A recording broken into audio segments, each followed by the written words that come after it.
I'm Mr. B, and today we're talking about rebuilding the brake calipers on this 1977 Chevrolet Corvette.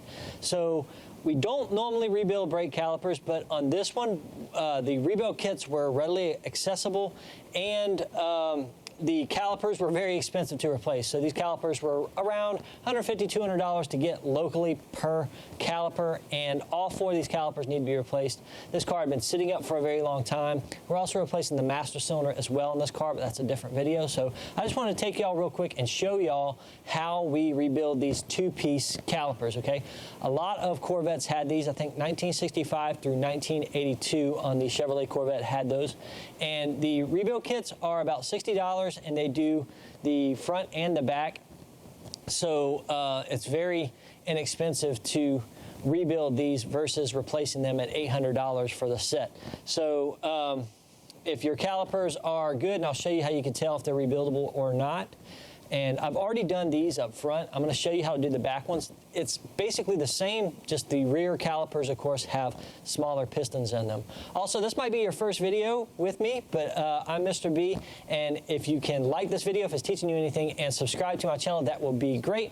And so let's go ahead to the bench, and I'll show you. I already have the rear calipers off, and I'll show you how we're going to disassemble them, clean them, paint them, and rebuild them, and make them good as new. Okay, so here is the old caliper. I've taken it off the car and removed the pads, got them out of the way, and got all the hardware and everything off of these. And now, just going over really quickly what you're going to need. So we're going to need this rebuild kit, and this is the one for the rear. This is part number P260. I'll try to put the site where I got this from in the description, so you know if you want to get the same parts you can. And it comes with a special tool as well, and it came for one for the fronts as well, and this is going to help me slide that umbrella seal around those pistons into the bore. If the bores are really messed up, you're going to need what we call a ball hone, okay? And so you can get these in a bunch of different sizes, or you can use sandpaper as well, but I have these, so I use these. And that's just to take care if there's any corrosion or anything inside these piston bores. Okay, of course you're going to need brake fluid, but we're going to need a little bit of brake fluid just to help with the assembly process and lubricate the seals and getting everything in there. Brake cleaner, of course, an engine paint in a color that you want to use. I'm just using silver for this, and this is not just because this is a cast iron caliper, this is to keep it from rusting. See, this is a rusty look here, and so we're just going to paint these to keep the rust from out there. And of course, as always, it looks cool as well, so you can get a color that you want to get. That's fine as well. And you're going to need something that's going to be about the same size. This is actually the one for the front. I'm going to have to get a different one. This is just a socket, but same size as these seals, and I'll show you that here in a minute after I get done with this assembly. And you'll need, your average wrenches, sockets, ratchets, your stuff right there. I also had this basket as well that I put all my loose parts in, so I don't get any parts out of order or, lost, rolled off the table, so on and so forth. And also I put this basket in my parts washer when I'm doing the cleaning of these parts, so it's always nice to have. Let's go ahead and get this stuff out of the way, and I'll show you how to disassemble this. Okay, so first step is we're going to separate these two. And you have two bolts here. These are 5/8 bolts for the rears. Now the fronts are going to be exactly the same, okay? As far as the method I'm rebuilding these, it's going to be the same. So the pistons are a little bit larger in the front, but other than that, it's going to be the same. So these bolts might be a little rusty, especially if you live in a northern state, something like that, so be sure you soak them down with some type of penetrant. You definitely don't want to break these off.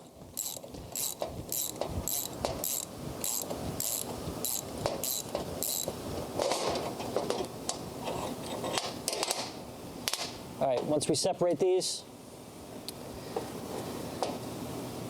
we're going to want to remove these seals. Now you have your O-rings right here.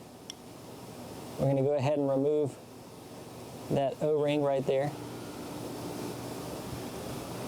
And these pistons, if we press that out, you'll see the brake fluid's going to come out. So that's fine. So we're going to need to get these pistons out. The first thing we need to do is get these seals out, and then the pistons will come right out. So you can keep these. You want to make sure that you look and see, which I'm going to show you guys how to do this anyway, but these umbrella seals point down, okay, on these. So when you get this, just toss them in here. It's not going to matter where they go, but you don't have to, you know, a lot of times when we're doing these calipers, we blow them out with air, and it'll pop the piston out. You don't need to do these. These will come out because they have these big springs here.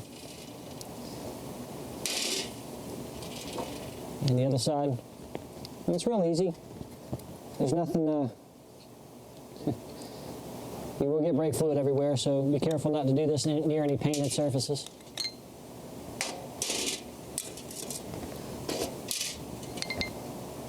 And again, we're just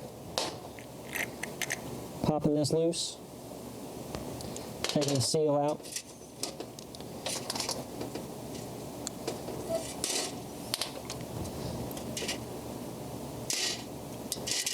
All right, then we're going to set these off to the side because we're going to run those through the parts washer.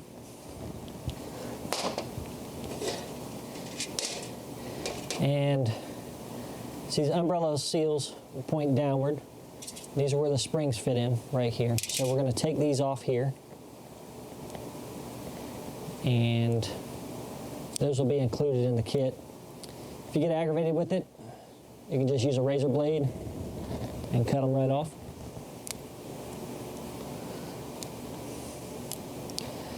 So you want all these basically in this form here. So I'm going to go ahead and do the rest of these, and then I'm going to go and pour the brake fluid out of the bottoms of those. And you'll see at the bottom of these, you'll have a lot of gunk. You'll have a lot of sediment because this is the bottom of the system. So we definitely want to get all that clean and make sure that we get everything cleaned up so the paint and everything will stick to this. Okay, now I'm going to take these parts over here to our natural parts washer. However, if you do not have one of these, as I assume most of you probably don't,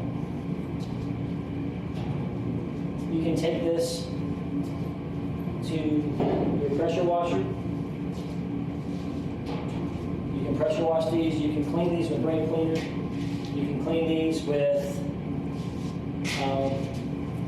compressed air, purple power, something like that. Also, you can take these to the car wash and the little dollar car wash, throw a couple of quarters in the machine and use their pressure washer. And it seems to work out pretty good. I normally do that with engine blocks if I have to. But we're going to put this on, let it spin, let it clean all of our surfaces, and then we'll be good to go.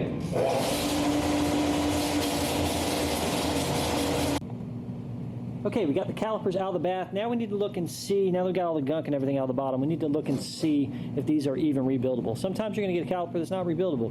And at that point, if it's beyond our capabilities, we'll just get another caliper. But so what I'm looking at is I'm looking at the surface of the inside of this, okay? And I'm going to rub my fingernail down it in a couple of spots. And I want to make sure that I'm not catching my fingernail on any grooves or any gashes or anything in this metal. Okay, I'm also looking, it should have a pretty uniform look to it, no burn spots, anything like that.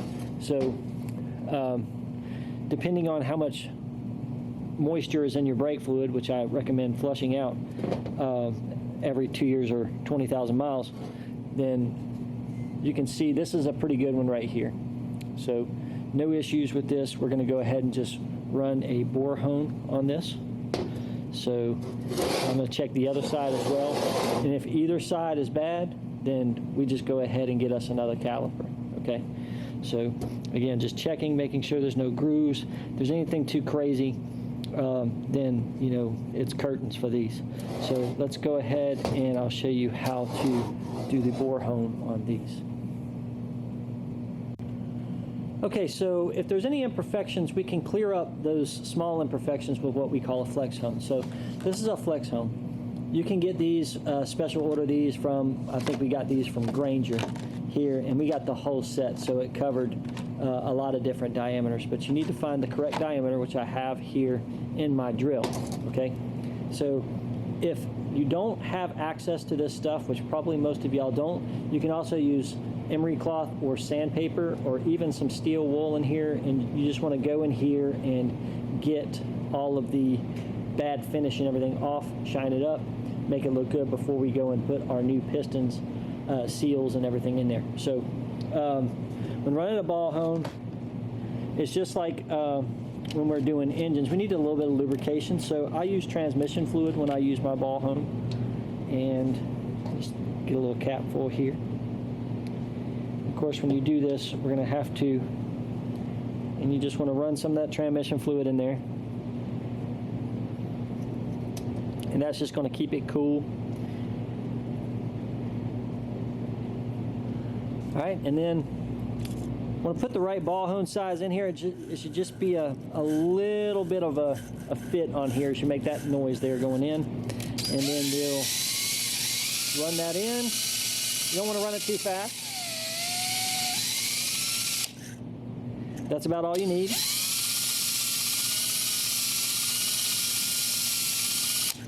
And all this does is just uniform out the surface.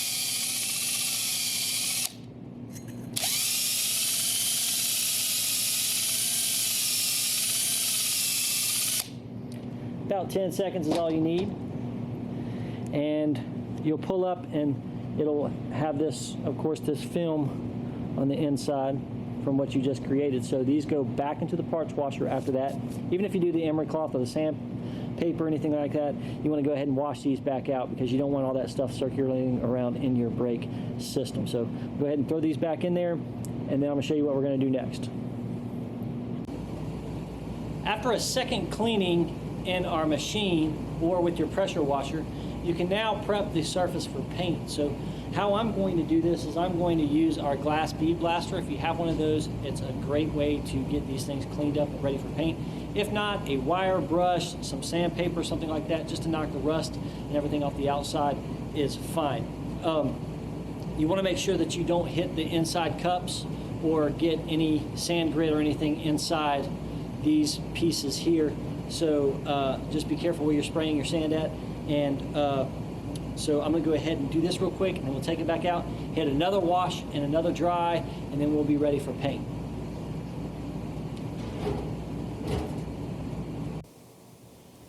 Okay, so we got these out of the blast cabinet, or if you're using a wire brush, that's fine as well. Now we're just going to need to mask off a couple of things we don't want to get paint in. Okay, so these are good to paint. They've been machined out, good to go. So I'm going to take some just regular old masking tape here. And I don't want any paint in between the calipers because we don't want them sitting funny. Okay?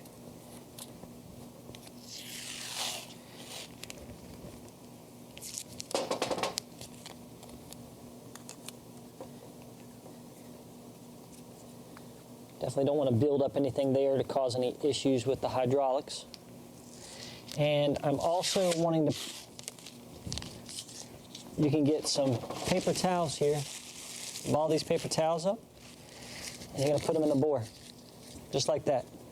Now on this side, we're not really going to be putting a lot of heavy paint in this area anyway, so that should hold it pretty good. So just ball up some paper towels and put them in that hole, and that's going to keep any paint from getting on our freshly machined bores. And see if I got a razor blade over here.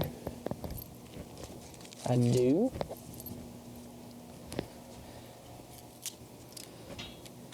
So you're just wanting to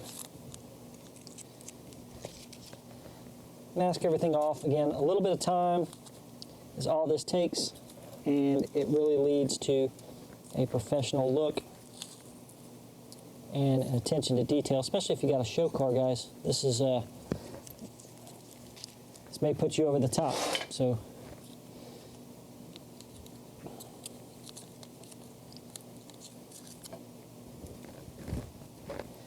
And masking these off also, I'm going to show you how to mask off the bleeder holes and things like that, and to keep paint out of where it shouldn't be. And also make sure that your work area is absolutely devoid of any brake fluid, because when we're painting these, the brake fluid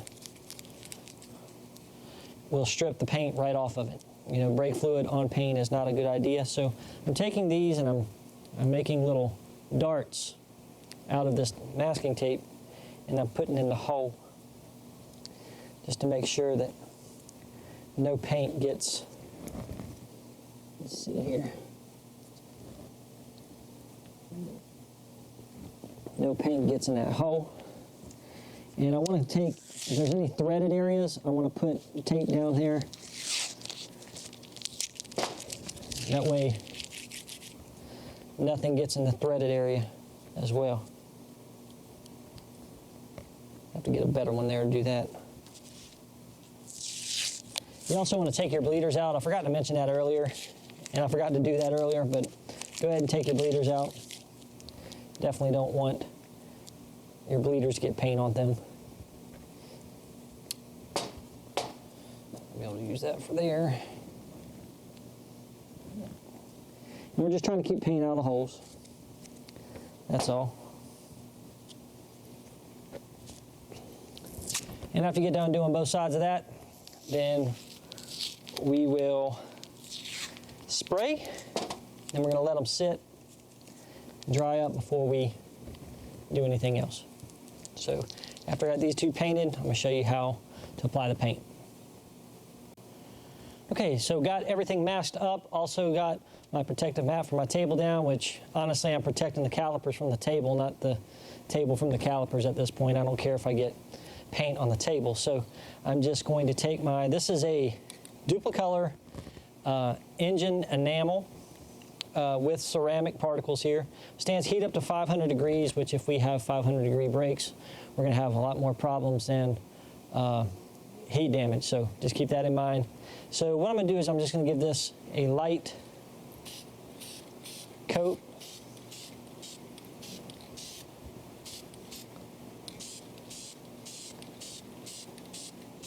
You want to build up the coats. You don't want to just put a huge amount of paint on these at one time. Make sure you get all the angles.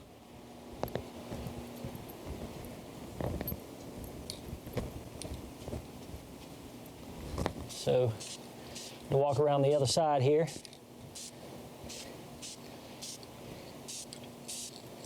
And I'm keeping about this distance. And I'm just trying to get a good coverage on here. Now we're going to wait for that to dry, and then we're going to flip that over. And flip them over, and we're just going to spray again. I'll tell you what, I'll move this a little bit over here. And you're aiming for 2 or 3 coats here. Again, you want to hit all the angles.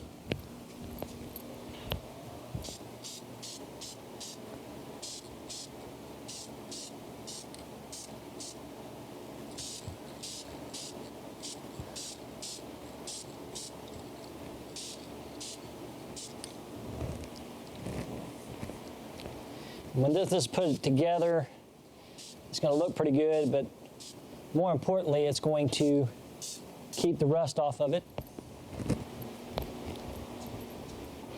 And I'm going to give it a couple more coats, and then I'm going to let these dry overnight, which if you can, that's going to be the best bet, because it's going to let that paint harden up, and it's not going to let the brake fluid or everything affect it.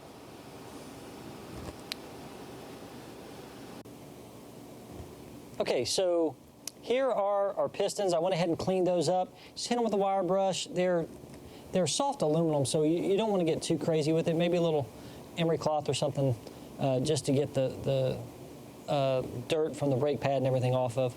But they go in this way first. So this spring in here will go there. Then it'll lock into the caliper that way. Okay, so that's very important to know, because we have to know which way the seal goes in, or we're going to put this back together and it's going to be a big dripping mess. So These are called umbrella seals, and you'll have 8 of these in here per front or rear brakes. So these right here, the umbrella part, let's see if I can get the camera to focus here. The umbrella part has to point down, okay, or into the caliper. And it acts as a check valve. So as the hydraulic pressure builds up, this will push forward and it'll take that piston and it'll push it into the brakes. So if you have it on upside down, it's just going to push past this seal and it's going to cause a leak. So with this, and we also have per each pot, we will have a seal, and that seal is going to fit in there just like so. So we need to find something that's going to go around that seal here to where we can press it in and not cause any damage to the brake system or anything like that. So very important here to put these on correctly. And they just slide on. They're a little aggravating. But be careful, you don't want to cut them because they don't give you any extras, okay? They sure don't give you any extras in the kit. So they just slide on there. And these, you have a special tool. See if I can grab this. Have a special tool, and these will press into that tool. And that tool will go into the caliper, and then you'll push this through, and it will allow that to open up inside the caliper, and then we'll put the boot on, which I'll show you guys once we get this caliper. Once we get it dry and everything tomorrow, I'll reassemble this and I'll show you exactly how this works. Okay, everything is dry and unmasked. We got everything ready to go for the build, so we're gonna flip this over. And I already got all my seals on these. So now we need to find, these go in after the piston goes in, but we need something to drive these in. So you got to find a socket, and that will fit there. And this is a 1 3/16 inch socket. It's actually 3/4 drive. It's one of my monster sockets here. But this will go in there, and we'll just tap this in gently with a hammer. So let's see. Excuse me. First thing we're going to do is going to put a spring in. Make sure. Excuse me. So I'm going to take this tool, and it has a beveled edge.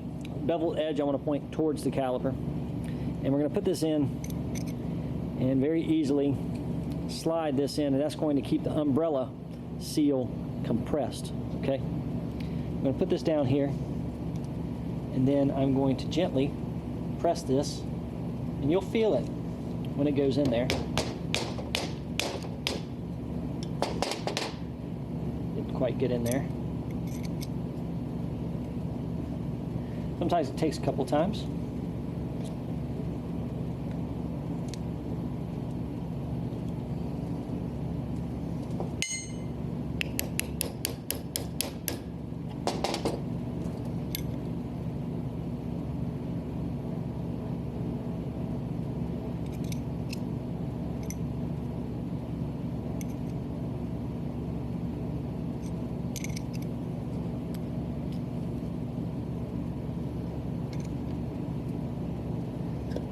There we go. So it'll go right in, and that's when you know you have it right. If it hangs up at all, you need to pull it back out, okay? So this will just rest in here, but now we have to put this seal on, okay? So this spring is going to try to push this back out. So we're going to loop this seal around, okay? It's a little difficult to do with everything moving. Matter of fact, what we might do is just go ahead and knock this in. We'll go ahead and knock this in.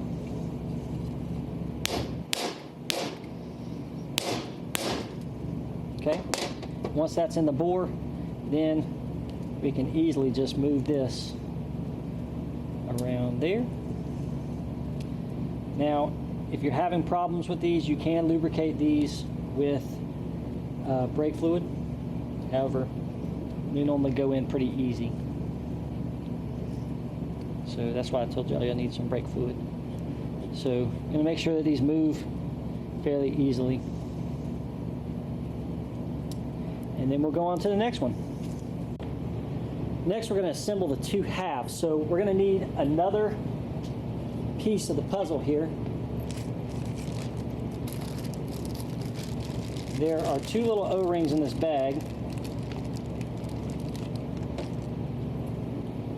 You need to be very careful. One O-ring goes right here. The other O-ring is going to go on the other caliper. So it sits in that little hole there. That's going to seal up both sides. You're going to then put both sides together. You don't want to slide this, you want to put it right on there so you don't smear that O-ring.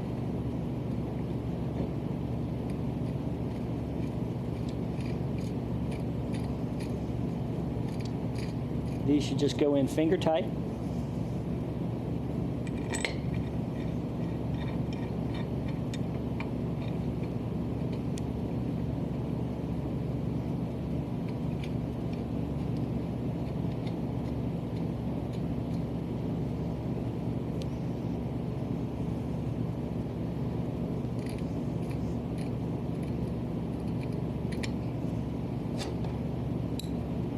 Then we are going to tighten with a ratchet. Again, you want to keep these together with your hands while you're doing this so you don't disturb that O-ring where it's sitting.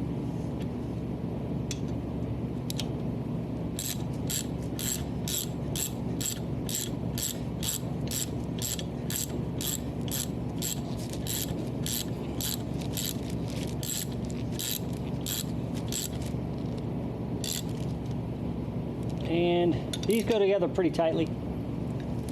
Probably just put it in a vise and go ahead and snug it up. But there is your rebuilt caliper. Now, if you have any scratches in your paint or you missed any spots, you can always touch it up with your caliper like this, you know, but it just makes it neater. Don't forget to put your bleeders back in as well.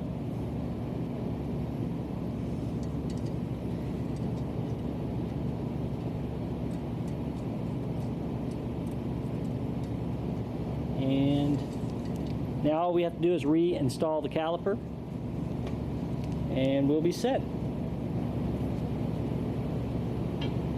Today, so we got our caliper rebuilt. We're going to do the other side and get this 77 rolling. So like the video if you learned anything from the video, and as always, subscribe to the channel for the best in automotive education. So I'm also on Facebook, I'm on Twitter, I'm on Instagram, VK, anywhere you can be, Mr. B is. So for that, we'll sign off and we'll see you next time on